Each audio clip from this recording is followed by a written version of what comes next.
Welcome to How to Become, where you just might find a new career. Today we're going to talk about how to become a pilot, a private pilot to commercial pilot. At the end we'll have a salary breakdown. Have you ever wondered what it takes to sit in the cockpit of a plane that you are flying?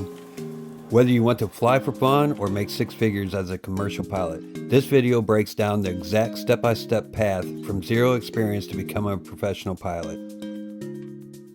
I myself wanted to be a pilot when I was a kid. I almost became a pilot through the Naval Flight School in Florida. I received an invitation to the school after my Army enlistment was up, but I ended up going in a different direction. Just a little story about myself. Now let's get back into the path to becoming a pilot. If you are a pilot, a flight instructor, or a current student, please leave a comment about your experience. So you want to be an airline pilot? Not so fast. First, you'll need to start here. You'll need to know that there are two main levels of pilots, the private pilot and the commercial pilot. A private pilot license, or PPL, lets you fly for personal use like travel fun and building skills. You cannot get paid to fly with a PPL.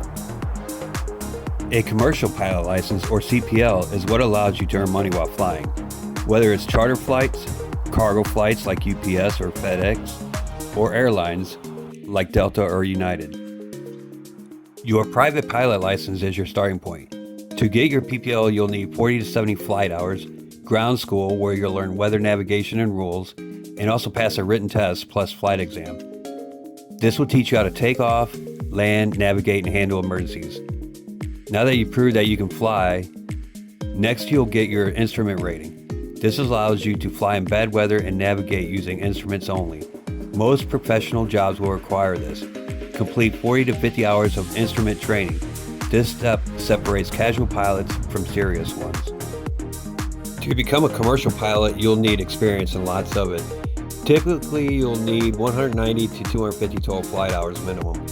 Many pilots build hours by becoming flight instructors, flying small jobs, or renting planes and practicing. There is a lot of grinding in this phase.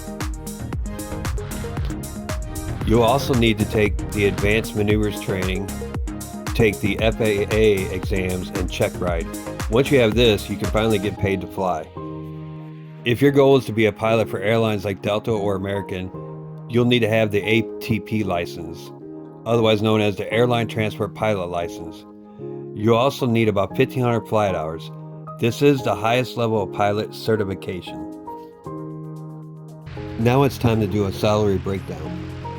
As an entry-level private pilot, you can earn anywhere between $25,000 to $40,000 a year. In a corporate private pilot, making about $70,000 to $130,000 a year. Here you have a commercial license but are flying privately, like a private jet for example. You still have to have your commercial pilot license to be able to earn money while flying. Commercial pilots, such as the pilots flying for UPS and FedEx, their median salary is about $120K a year, with top earners making $200K plus a year. Airline pilots earn even more. Average airline pilot makes $200,000 a year, with senior captains earning $300K plus a year. Is this career path worth it? Well, it isn't easy. It requires a lot of time, money, and discipline, but the payoff will be well worth it. You'll get to travel the world, have a high income potential, and is one of the most respected careers out there. And for many pilots, it doesn't even feel like a job. So if you ever looked up to the sky at a plane and thought, I want to fly one of those, now you know exactly how. Start with your private license. Stay consistent, and you could be flying professionally sooner than you think. Please subscribe for more content on other careers.